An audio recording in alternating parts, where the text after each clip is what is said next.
સ્થાનિક સ્વરાજ્યની ચૂંટણીમાં પાકિસ્તાનની થઈ એન્ટ્રી। વાવ થરાદના પાલડી ગામે પ્રચાર દરમિયાન જિલ્લા ભાજપ પ્રમુખ નરેશ ઠાકોરે આપ્યું વિવાદાસ્પદ નિવેદન। નરેશ ઠાકોરે કહ્યું કે પાકિસ્તાનનો યુવાન રસ્તો ભટકે એટલે આતંકવાદી બને, જ્યારે ભારત દેશ અને આપણા વિસ્તારનો યુવક રસ્તો ભટકે એટલે કોંગ્રેસી બને। આવા ભટકેલા યુવાનો માટે ચિંતા કરવાની નરેશ ઠાકોરે વાત કરી।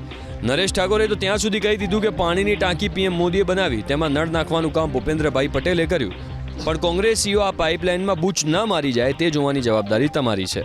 પાકિસ્તાનનો યુવાન જ્યારે રસ્તો ભટકે એટલે એ આતંકવાદી બને, અને આ ભારત દેશનો આપણા વિસ્તારનો જ્યારે નાગરિક રસ્તો ભટકે એટલે એ કોંગ્રેસી બને। આ કોંગ્રેસી ના બની જાય। અમારા વડીલોએ જે મેં ફરીથી અગાઉ કીધું, ફરીથી કહું છું, આ વિસ્તારના વિકાસની ચિંતા કરવી હોય, આપણા સમાજનું કલ્યાણ કરવું હોય, તો આ યુવા ના ભટકી જાય એ ચિંતા તમારે કરવી।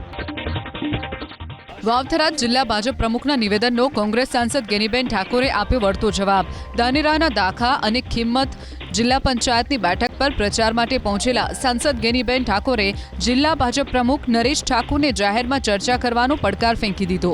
ગેનીબેન ઠાકોરે શાબ્દિક પ્રહાર કર્યા કે ભાજપના નેતાઓને વાણીવિલાસ કરવાની ટેવ છે। એટલું જ નહીં, આવા વાણીવિલાસ કરતા ભાજપને નેતાઓને જનતા મતદાનના દિવસે ચોક્કસ જવાબ આપશે તેવો પણ વિશ્વાસ વ્યક્ત કર્યો।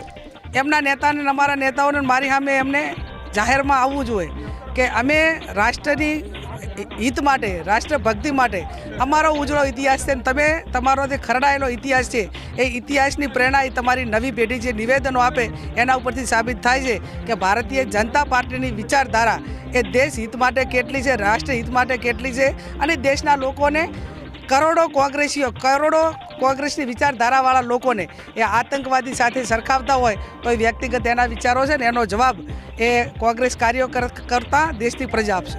કોંગ્રેસ સાંસદ ગેનીબેન ઠાકોરે તો ભાજપના અસલી નેતાઓની લોકોમાં કોઈ આબરૂ ન હોવાના પણ શાબ્દિક પ્રહારો કર્યા। ગેનીબેને સ્પષ્ટ કહ્યું કે 30 વર્ષના શાસન પછી કોંગ્રેસના લોકોને લઈને ઉમેદવારો બનાવવા પડે તો ભાજપે ઢાંકણીમાં પાણી લઈને ડૂબી મરવું જોઈએ। આજે ઉમેદવારો કોંગ્રેસ પાસે પોતાના પણ તો તમારી ભાજપની જે ગળથૂથી વાળા છે, ઓરિજિનલ ભાજપ વાળા છે, એને તમે ચૂંટણી મેદાનમાં ઉતારો ને તમારે આપવું હોય તો લોકો વચ્ચે, એટલે એનો અર્થ એ થયો કે આજે પણ ભાજપના ઓરિજિનલ ભાજપના નેતાઓની લોકોમાં આબરૂ નથી ચૂંટણી જીતવા માટે, એટલા માટે એમને કોંગ્રેસના ઉમેદવારો વધીને લડાવવા પડે।